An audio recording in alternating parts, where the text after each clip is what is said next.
ಏನು ನಮ್ಮ ಮೈಸೂರಿನ ವಿಶ್ವವಿದ್ಯಾಲಯದಲ್ಲಿ ಇವತ್ತೊಂದು ದಿನ ಭ್ರಷ್ಟಾಚಾರಿಗಳಿಂದ ತುಂಬಿರುವಂಥ ಮೈಸೂರು ವಿಶ್ವವಿದ್ಯಾಲಯಕ್ಕೆ ಒಂದು ಭಾಳಷ್ಟು ವಿಶ್ವದಲ್ಲಿ ಹೆಸರಿದೆ. ಕುವೆಂಪು ಅವರು, ದೇಜಗೌ ಅವರು, ಭಾಳಷ್ಟು ಮಾನ್ಯರು ಇವತ್ತೊಂದು ದಿನ ಮೈಸೂರು ವಿಶ್ವವಿದ್ಯಾಲಯದಲ್ಲಿ ಓದಿ ಕುಲಪತಿಗಳಾಗಿ ಓದಂಥ ವಿಶ್ವವಿದ್ಯಾಲಯ ಅವರು ಕೂತಿದ್ದಂಥ ಜಾಗದಲ್ಲಿ ಇವತ್ತೊಂದು ದಿನ ಭ್ರಷ್ಟಾಚಾರಿಗಳು ಕೂತು ತಾಂಡವನ್ನು ಆಡ್ತಾ ಇದ್ದಾರೆ.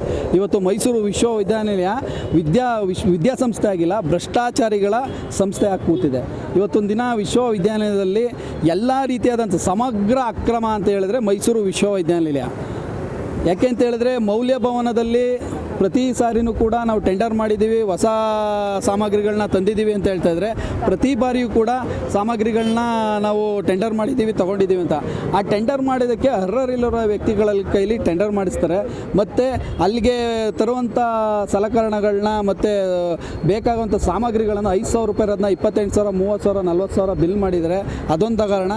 ಮತ್ತು ಅಂಥ ಆನ್ಲೈನ್ ಪರೀಕ್ಷೆಯನ್ನು ಕೊಡುವಂಥ ಇದರಲ್ಲಿ ನಮ್ಮ ಕುಲಪತಿಗಳು ಅವ್ರನ್ನ ಸೀಲನ್ನೇ ಮಾರಿದ್ದಾರೆ ಅಂತ ನಾನು ನೇರವಾಗಿ ದೂರೋದಕ್ಕೆ ಇಷ್ಟಪಡ್ತೀನಿ.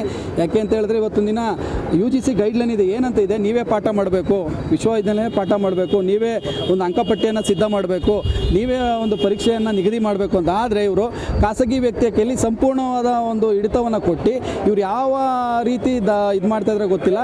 ಆ ಕೆಲಸವನ್ನು ನಮ್ಮ ಯೂನಿವರ್ಸಿಟಿನೇ ಮಾಡಿದಿದ್ರೆ ನಮಗೆ ಸಂಪೂರ್ಣವಾದ ಹಣ ನಮ್ಮಲ್ಲೇ ಉಳಿತಿತ್ತು. ಖಂಡಿತ ಹಿಂದೆ ಇದ್ದವರು ಮಾಡಿದರು, ಹಿಂದೆ ಇದ್ದವ್ರನ್ನೇ ಸಾಚರು ಅಂತ ಹೇಳ ಅವರು ಭ್ರಷ್ಟರೇ. ರಂಗಪ್ಪನಿಂದ ಹಿಡಿದು ಹೇಮಂತ್ ಅವ್ರಿಂದ ಹಿಡಿದು ಎಲ್ಲರೂ ಭ್ರಷ್ಟರೇ ಇವರು. ನಾವೇ ಅವ್ರು ಯಾರನ್ನೂ ಸಾಚ ಸಜ್ಜನರು ಅಂತ ನಾನು ಹೇಳಕ್ಕೆ ಬಿಡಲ್ಲ.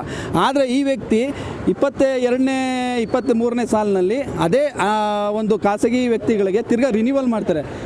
ಇವರೇ ದೂರಿದ್ರು ಈ ರೀತಿ ಇದು ಭ್ರಷ್ಟಾಚಾರಿಗಳು, ಇದು ಖಾಸಗಿ ವ್ಯಕ್ತಿಗಳಿಗೆ ಕೊಡಬಾರ್ದು ಅಂತ ಇವರೇ ಒಂದು ಧ್ವನಿ ಎತ್ತಿರೋ ಸಂದರ್ಭದಲ್ಲಿ ಅದು ಗೊತ್ತಿದ್ದು ಇವರೇನಿಕೆ ಆ ವಿಚಾರವನ್ನು ಪ್ರಸ್ತಾಪ ಮಾಡಿದ್ರು. ತಿರ್ಗಾ ಪತ್ತೆ ಏನಿಕೆ ಈ ಒಂದು ವಿಚಾರಕ್ಕೆ ಸಹಿಯನ್ನು ಮಾಡಿದ್ರು. ದೊಡ್ಡ ಭ್ರಷ್ಟಾಚಾರಿ ಲೋಕನಾಥೆ ಅಂತ ಹೇಳೋದಕ್ಕೆ ಇಷ್ಟಪಡ್ತೀನಿ.